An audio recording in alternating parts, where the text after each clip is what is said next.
రాష్ట్రంలో నీట్ విద్యార్థుల పరిస్థితి డైలమాలో పడింది. స్థానికత నిర్ధారణ లేక కన్వీనర్ కోటా సీట్లు భర్తీ నిలిచిపోయింది.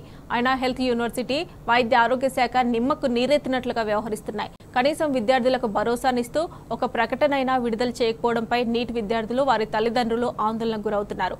ఏపీ ప్రభుత్వానికి ఉన్న సోయి తెలంగాణ సర్కారుకు లేకుండా పోయిందన్న విమర్శలు వస్తున్నాయి.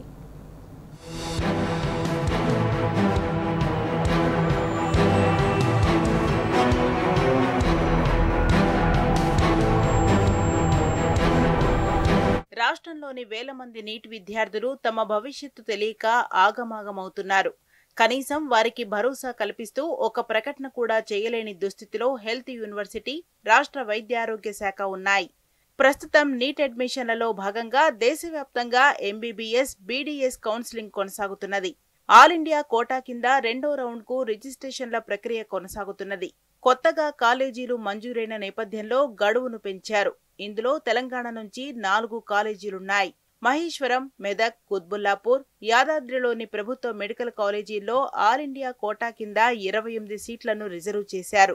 రెండో రౌండ్లో ఈ సీట్లను కూడా జత చేశారు. కానీ రాష్ట్రంలో కన్వీనర్ కోటా సీట్ల భర్తీ మాత్రం నిలిచిపోయింది. స్థానికతను నిర్ధారించడంలో ప్రభుత్వం విఫలం కావడం, హడావిడిగా జీవో 33ను తీసుకురావడంతో అడ్మిషన్ల ప్రక్రియ న్యాయ వివాదాల్లో చిక్కుకున్న సంగతి తెలిసిందే. దీంతో సొంత రాష్ట్రంలో వైద్య విద్య చదవాలన్న వేల మంది విద్యార్థుల కళ త్రిశంకు స్వర్గంలో ఊగిసలాడుతున్నది.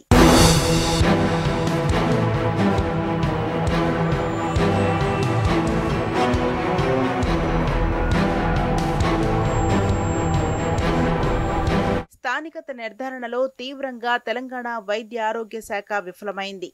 విద్యార్థులకు భరోసా కల్పించడంలోనూ నిర్లక్ష్యం ప్రదర్శిస్తున్నది. జీవో 33పై తమ వైఖరిని, ప్రస్తుతం జరుగుతున్న పరిణామాలను విద్యార్థులకు ఎందుకు వివరించి చెప్పడం లేదని తల్లిదండ్రులు ప్రశ్నిస్తున్నారు. తమ తోటి విద్యార్థులకు అడ్మిషన్లు పూర్తవుతుంటే పిల్లలు మానసికంగా ఆందోళన చెందుతున్నారని వాపోతున్నారు. వాస్తవ పరిస్థితిని వివరిస్తూ మీ భవిష్యత్తుకు డోకా లేదు అంటూ వైద్య ఆరోగ్య శాఖ నుంచి గాని, హెల్త్ యూనివర్సిటీ నుంచి గాని ఒక ప్రకటన కూడా విడుదల చేయకపోవడం ఏమిటని నిలదీస్తున్నారు. యూనివర్సిటీకి వెళ్లి అడిగితే స్పందించే నాదుడే లేడని, మాకేం తెలీదు, హైదరాబాద్కు వెళ్లి అడగండి అంటూ చేతులెత్తేస్తున్నారని ఆగ్రహం వ్యక్తం చేస్తున్నారు. ఇప్పటికైనా జరిగిన పరిణామాలన్నీ వివరిస్తూ ప్రభుత్వ ఉద్దేశమేంటో తెలియజేయాలని డిమాండ్ చేస్తున్నారు. లేదంటే ఆందోళన బాట తప్పదని స్పష్టం చేస్తున్నారు.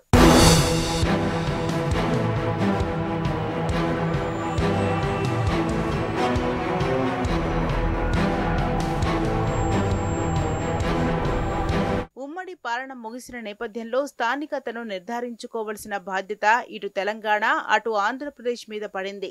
ఏపీలో ప్రభుత్వం ముందు చూపుతో వ్యవహరించింది. ఫిబ్రవరిలోనూ ప్రత్యేక కమిటీ వేసి స్థానికతను నిర్ధారించడంతో ఎంబీబీఎస్ అడ్మిషన్లకు ఎలాంటి ఇబ్బంది కలగటం లేదు. ప్రస్తుతం ఏపీలోని యూనివర్సిటీల పరిధిలో మెరిట్ లిస్టులు విడుదల చేశారు.